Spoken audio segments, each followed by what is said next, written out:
Hello and welcome to TI Breakdown, where I want to focus on good player performances, and today I will show you how to properly position yourself as a support. Today we're watching Ryu playing Hoodwink, and this game is gonna be a perfect example how to position yourself with a backline support, and I want you to focus on that while watching the video. For that reason, I decided not to include any early game as I want the video to be short and precise, while having enough essence to teach you a thing or two.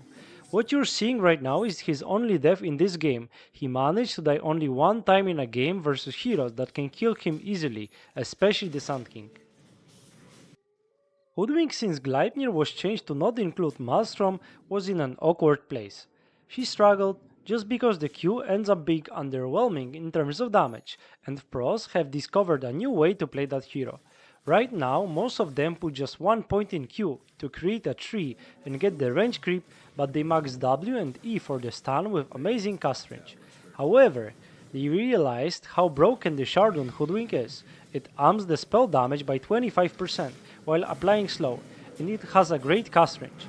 However, the most important part of this works on allied heroes, and here you can see how much damage it amps.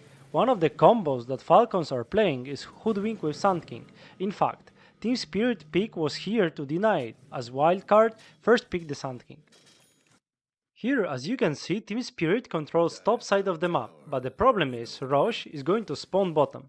For this exact reason, Hoodwink is waiting on the mid lane. As they are not sure about Wildcard's position, they need to leave a hero that can farm up the lane quickly, stop the pressure on mid, and ideally not even show on the map. Boom, there you go. Hoodwink gets the wave and instantly goes back to the team. Now mid lane pushes over, and Team Spirit is controlling two lanes, and that's generally what you should be aiming for in even games. After they get DD, Ryu instantly wants to stand on the cliff. His facet allows him to stand very far from the fight and still have impact.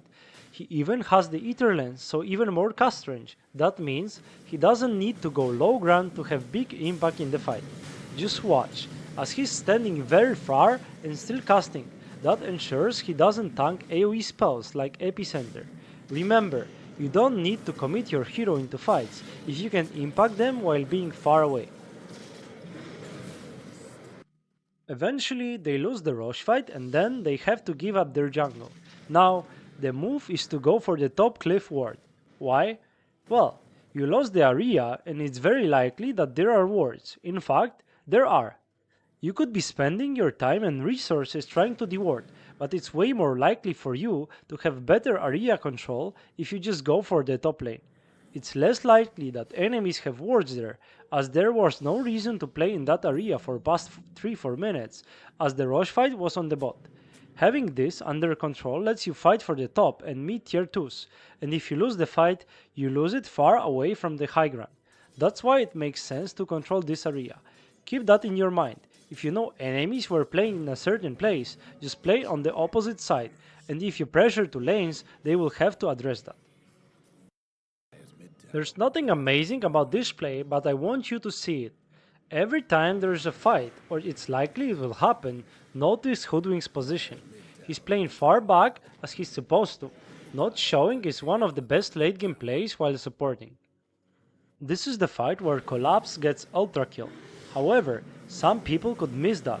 This only happens because Hoodwink carries the big Lotus and he uses that on Earthshaker. That way, he gets to get back into the fight, and then Hoodwink also eats another one to keep the chain stun on TV.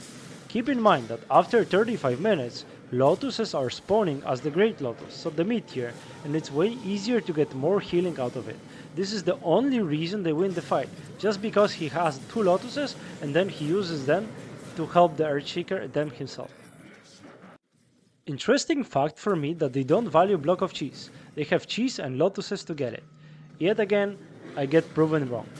In this fight, notice how he is using the Lotus. The healing allows the fight to continue, and the fact that he is able to cast it from far away also helps. And because of that, Team Spirit wins the fight and eventually the game. That's it for today. The plan is to have daily uploads about TI. This time I wanted to highlight Ryu's Hoodwink as his positioning was top class. and we all can learn how to have great impact playing far away from the fights. Make sure you subscribe to not miss a video, and see you.